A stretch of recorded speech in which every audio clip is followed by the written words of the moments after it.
I'm Shane James. He's Colin Smith. He's Rob Hunter. And these are the stories everyone's talking about. We call it The Playlist. Track 1. Well, the president came to town yesterday, and he and Governor Brewer got into a bit of a tussle. There's a picture floating around that shows our governor pointing her finger in the face of the president of the free world. She says Obama took issue with her because of a depiction of a meeting they had in her book. Scorpions for Breakfast, available now. Brewer also told Mac and Gatos yesterday afternoon that Obama is thin-skinned, and she felt she was being lectured to. You know, how do you think the conversation went? We were talking about this earlier.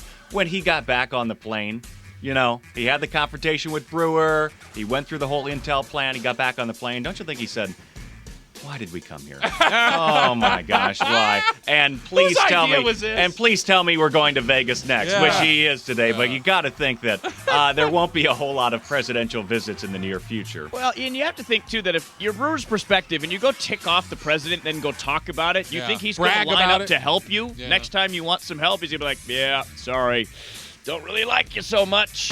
Track 2.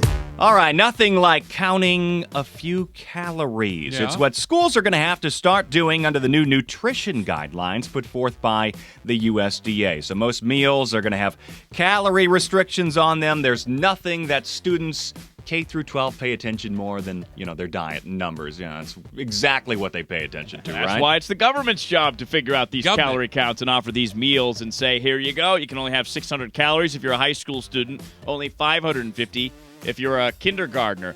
That's it. End of story. Look, we just learned this the other day. Schools and their snacks and their lunches aren't all that important when it comes to the overall health problems. I know they're not important to the overall issue, but I'm glad that at least they're not contributing to the problem. I'm glad that schools at least aren't handing out ho-hos, ding-dongs, and a Coca-Cola for lunch. That's good. It's a step in the right direction. Track 3. Well, we've never really learned her name, but she certainly made a whole lot of news. Who's that? Warren Buffett's secretary.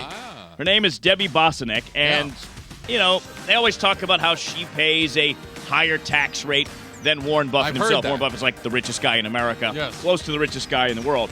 So she might make a lot of money then. Some people are speculating she makes $60,000 a year. Others are saying she might make as much as $500,000 a year in order to pay more taxes than Warren Buffett.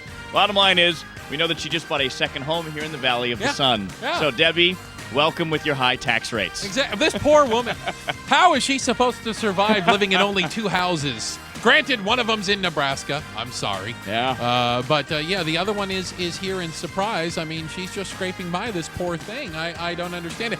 Why do we keep having an argument about what Warren Buffett pays as opposed to a secretary, and we think the secretary's is the better tax rate? Why don't we all get to paying Warren Buffett's tax rate? That's my new mantra. I love it. Good idea. Did you say $500,000 a year? Potentially. Possibly, And she's got 2 homes? 2 homes. One here? Yep. Is she single?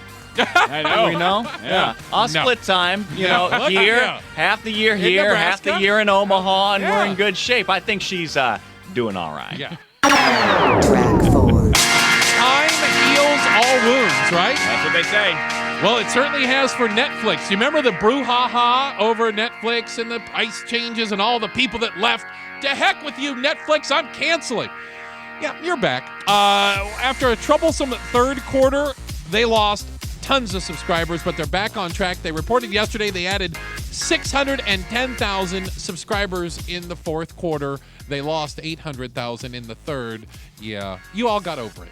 Yeah, I mean, it shows you how the media is changing and, how we're consuming movies and things like that, TV shows. But you know what? Netflix makes me so mad, not because they hike prices, but because somebody called me about a year and a half ago and said, hey, there's this company and its stock price is at $7 a share. You should really look into this. No, you forget it. I'm busy here. I'm busy. And now it's at, what, 180? Yeah. It's always those investment opportunities you miss, right? You're like, whatever. Yeah. Netflix is on the comeback. They're not going away. Streaming is the way of the future. There's no question. Colin's got it right there. That's only going to expand. Less and less people will get them in the mail, though. That's the next one. Track 5.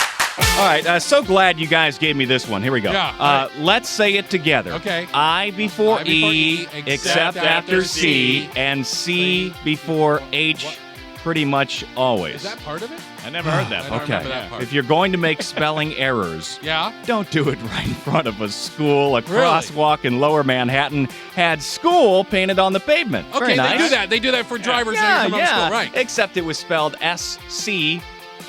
S-C-H-O-O-L. School. Shul. C is silent in that case, Huh. right?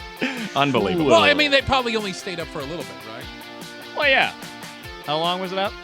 It's been up for almost 2 years. Nice. A year and a half. It's probably just one of those things. It's like, Jay Leno does those funny signs and those funny newspaper ads. Somebody probably sent it to him, and it finally made its way through, and then they've probably decided to change it. Yes, but what are the calories the kids are getting in the cafeteria if they can't spell school outside of it and nobody noticed it? At least they aren't chubby, right? Yeah, sure. Track 6. All right, guys, this pajama thing is getting a little bit out of What control. pajama thing? All right, more and more people are actually going outside wearing their pajamas, like looking cool, right? It's like a new fashion thing teenagers Really? doing. There was that one lawmaker, I think in Yes. Louisiana, wanted to ban people Can't wear from it. being able to wear them outside the house. Yeah. Weird.